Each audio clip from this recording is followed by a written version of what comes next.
Welcome, fellow will enthusiasts of Spin and Win the podcast. I'm Quinn. And I'm Kellen, and together we're here to take you on an incredible journey through the lives of Wheel of Fortune alumni.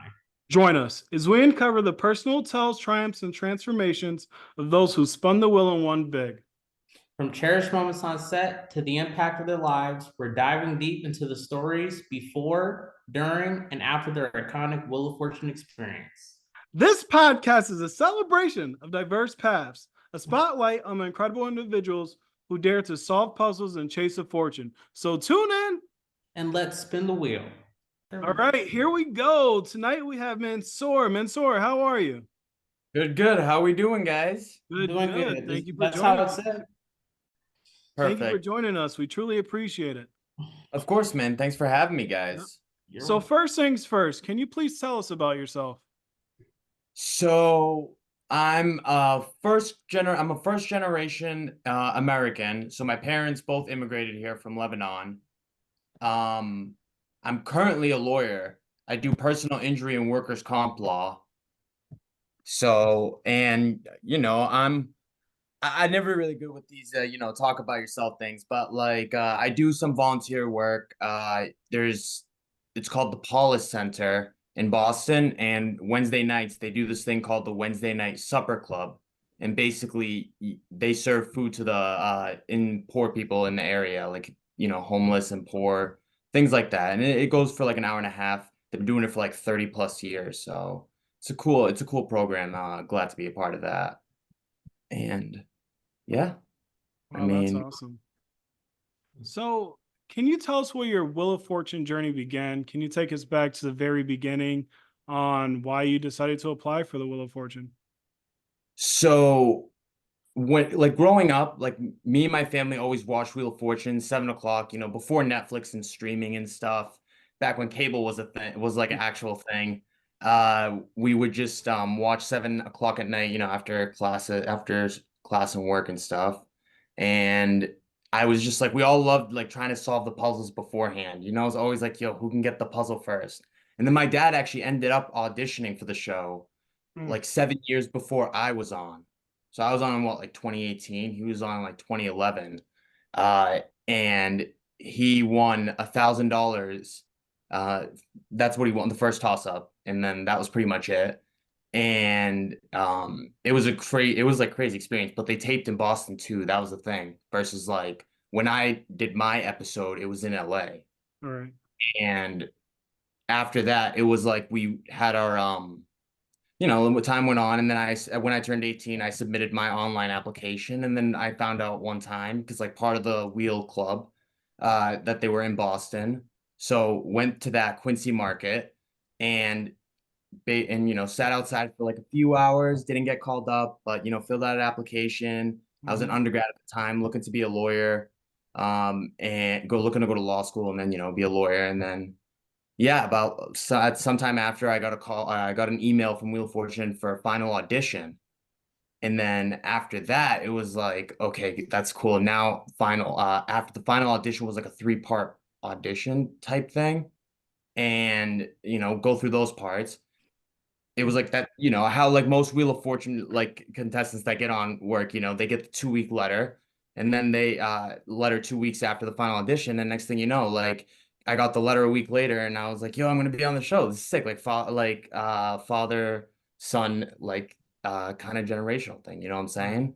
And like I've always been known in the family as like the good, like me and my dad were always the natural like Wheel of Fortune solvers.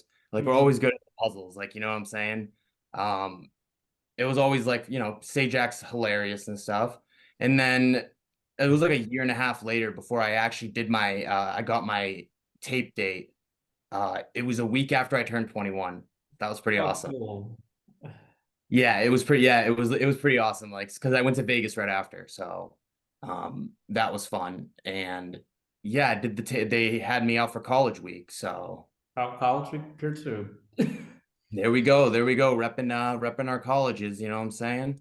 Yeah, you were in the blue spot, right? I was in the spot all the way to the right. I know that. I don't know which the color sequence is. I know that the spot like furthest from Pat is where I was. Oh, okay. Yeah, so whichever one the furthest away from Pat Yeah, I was. think that. Yeah, I think that's blue. Yeah. Yeah, I should have worn blue then. It would have been my lucky charm. But yeah, so after, then we did the taping and stuff, and it was a great, it was a hell of an experience. Can you walk us through your tape date? So, like, walk us through when you first went into the studio and so forth. Yeah, so like when I first got there, um, go through the security and stuff. And it was cool because like it was all college kids. So like everyone's pretty much like my age or so forth. Like I was a junior at the time. So, I was at that perfect middle age. And they brought us all into a room and they like kind of explained to us the situation. I went out with me and my dad. So it was just me and my dad who flew out for the taping. And they basically just walked us through the process, brought in the lawyers, made us sign the contracts. And then Vanna came in at one point. She started talking to us, like get us excited.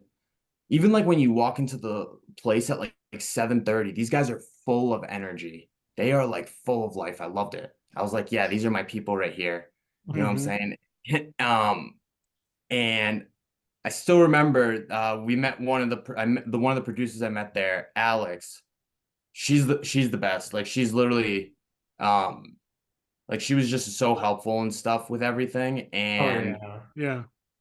Yeah. like they tell you they have food prep for you and stuff. So then they had us start doing like pictures. Um like we'd go out, do the test wheel spin, everyone gets their solo picture, and then they had like a beach theme going for Mm-hmm. college week. So one, like they made us, so they had like basically the backdrop, all beach stuff, sand, uh, the umbrellas, things like that. And then they had us all wear our college logo. So like I went to UMass Lowell. So they had me so I had my UMass Lowell sweatshirt.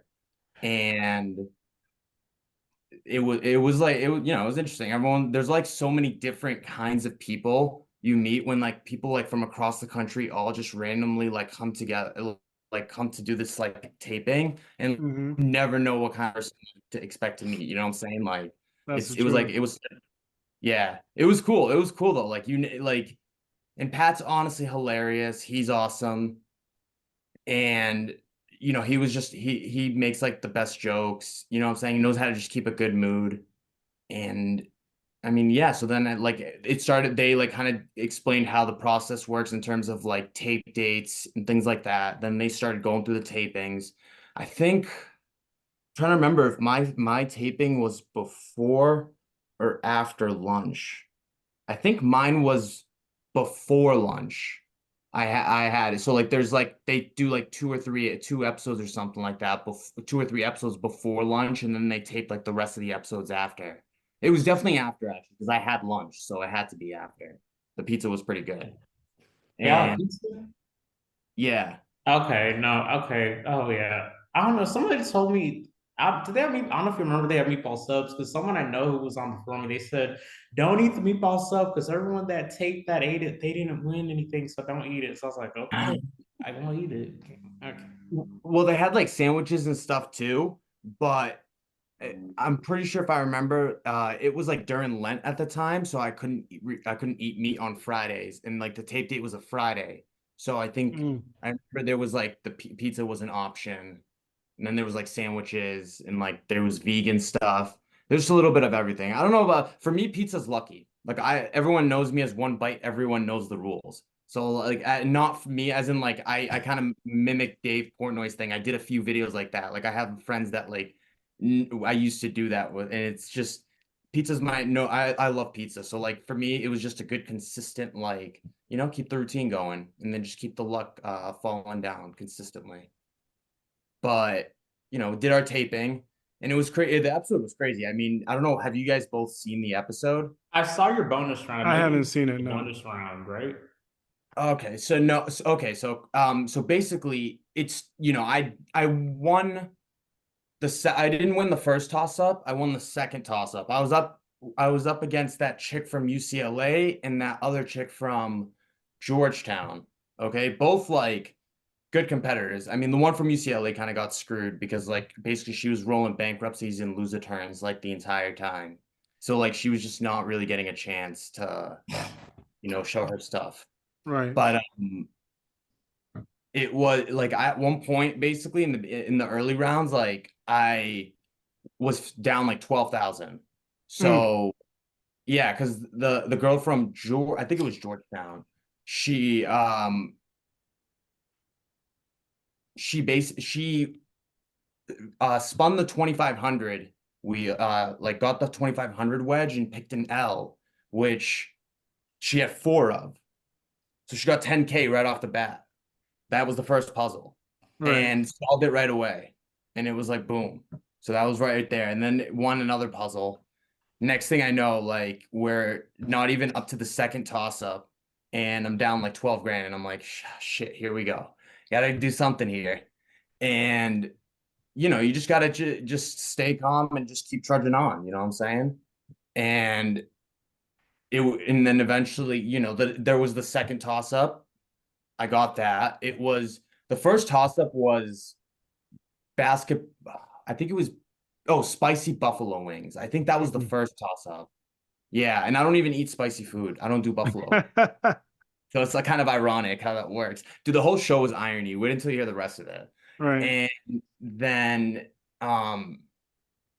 so then after the second toss up was basketball tournament. Sorry, no, I didn't even get the first. Yeah, so the second toss up I got because I didn't get the first toss.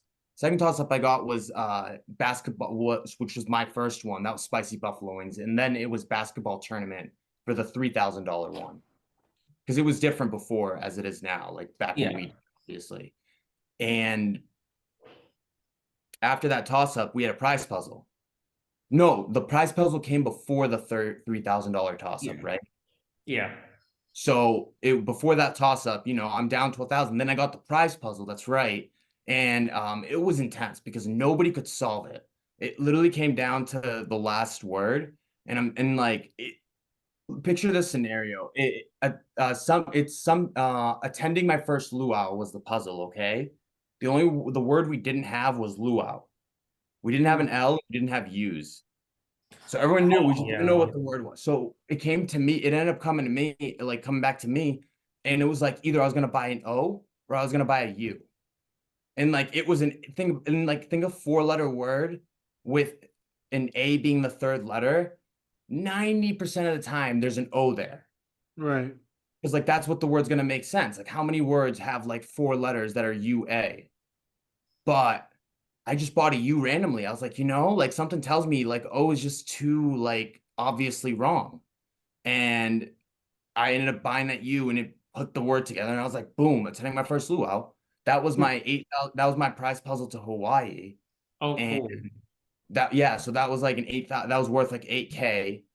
So that brought me like I was within like $3,100, something like that by that point with the prize puzzle. right. And then the third toss up came. And I ended up being, after getting that, I ended up being in, like, mind you, I solved these puzzles with like a few letters. Like, it wasn't like, not like just, I'm trying to like kind of show you like how like crazy it was. Like, it wasn't like there was only like a few like letters in the puzzle before I like solved them. It was just like, luck of the draw. But then came the final puzzle after I got that toss up, so I'm down like a few hundred, and it's so ironic. The puzzle was someday I have to do laundry, Oh my gosh.